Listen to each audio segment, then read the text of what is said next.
Emma, congratulations. I thought you did, wow, an outstanding job. And before we just, talk about the film, I want to ask you, what do you think it is about this era that, people love, but just makes such great fodder for films?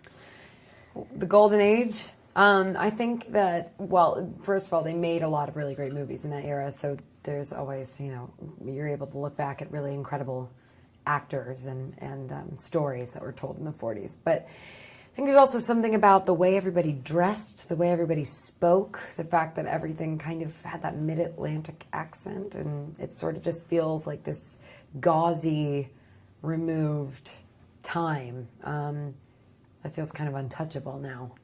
Plus, the girls were broads, and I love that. Yeah, let's and funny and yeah. I mean, let's talk about this character, Grace. If I want to know what kind of, before you even got into the, you read the script and you're like, wow, cool role, But did you go back watch old films of women that played these kinds of broads, or how did you kind of prep to play? Yeah, but I mean, Grace isn't really one of them. Grace is kind of just like a, underneath it all, a desperate for love and for attention, and wanted to be a star, and that didn't work out, and is now, right at the bottom of the money rung, and is having to kind of depend on a really dangerous guy to take care of her. So it's not, she's no Betty Davis, but I'm a fan of speaking of Betty Davis, like Betty Davis and Katharine Hepburn and Lauren Bacall, so I had seen those movies, but I didn't really watch many gangster movies, just because of the violence. So ironically, I'm not a huge, gangster movie buff. Yeah, it's not really that ironic. Yeah, well, okay. What's ironic about it? Nothing. But putting on those clothes, the hair, the makeup, I mean, really? And you had to wear a corset as well? Mm-hmm. Whoa, I mean, you're tiny weeny, like, really? Oh, well, except for I'm like this. So it made me go like that, which was appreciated.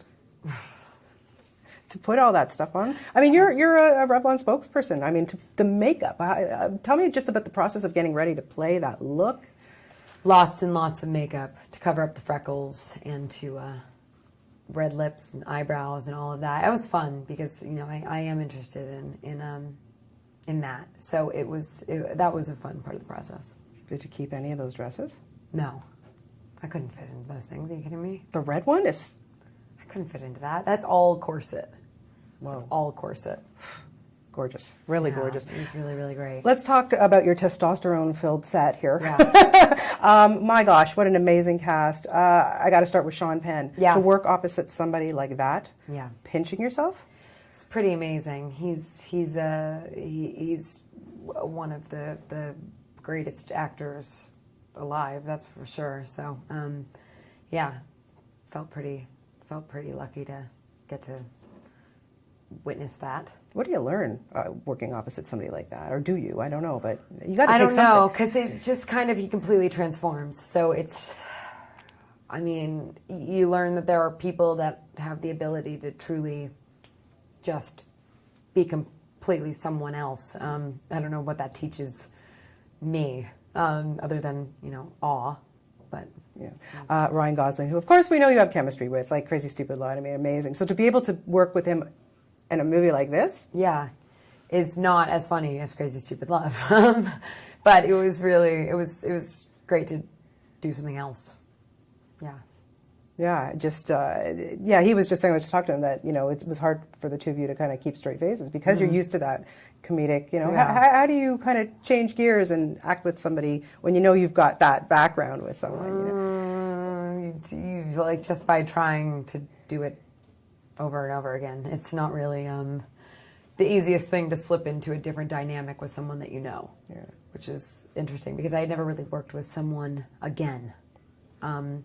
So it was kind of, learning how your dynamic shifts from one thing to another is kind of interesting. I was always wondering, when you were a little girl and you watched a movie or saw an actor or somebody, what was it, or who was it that made you decide, this is what I want to do for my living? Was there something that sparked you?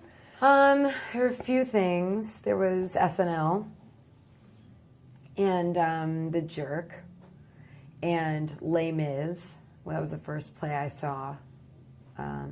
So that was a big thing.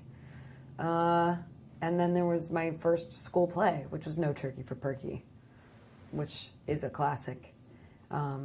It's written by Albie. Just kidding. It's about a turkey. It's a Thanksgiving play. It was pretty great. I really enjoyed it, and it made me realize that I loved getting to perform. Yeah. You, of course, reunite with Ruben Fleischer, who you worked with on Zombieland. What was it that he brought to the table for this that, obviously such a diverse, different films, but what was it to reunite with him and to make a film like this with him? Well, it was really great, and he had such a passion for gangster movies and for this story and what this could be.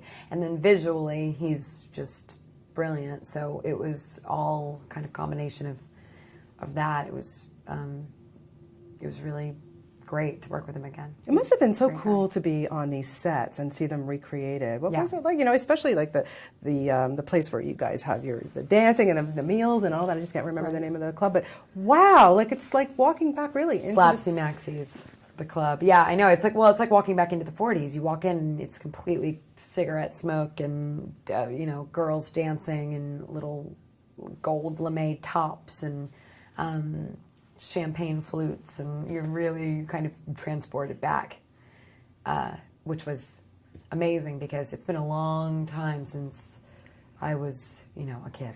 Yeah, in the 40s. Back in the 40s, exactly. I know it has been a few years. Yeah. Next up from you, we're going to hear your voice in a film called The Croods, which I'm looking forward to. What's it like for you to do the voiceover and not have to worry about what you look like and all that? And what was that process like for you? Well, you're totally in character because they're taping you, they're filming you while you're recording, so they can animate the character. So I mean, you're still playing the character, but the fun thing is you can go as over the top as you want, which is always my dream, to not have to rein it in. So that was really great. Plus, she's a cave girl, so I just really went batshit crazy, bat poop crazy. We can use batshit in Canada. Great, Yeah, of course we can. Batshit. Did you work alone in this one, or did you get to play off anybody? Yeah, I mean, there was one time that I recorded with Ryan Reynolds, who's in it, the other Canadian Ryan. I've worked with both of them twice, which is a little bit strange, the Canadian Ryans. One time we recorded together, but for the most part it was like 2.5-year process where you go in for a couple hours every couple months and you record on your own, which is crazy to see it finally all come together and everyone's, layered on top of each other. Well, we look forward to that. Like I say, you did a wonderful job in this. Congratulations. It was Thank so you. great to see you in this type of role. And we'll take you in Canada anytime. We will adopt you. Thank you. Now that you've worked with both Ryans. I love Canada. Anytime we will have you. Thank you so Thank much. Always a you. pleasure to talk to you. Thanks, Emma.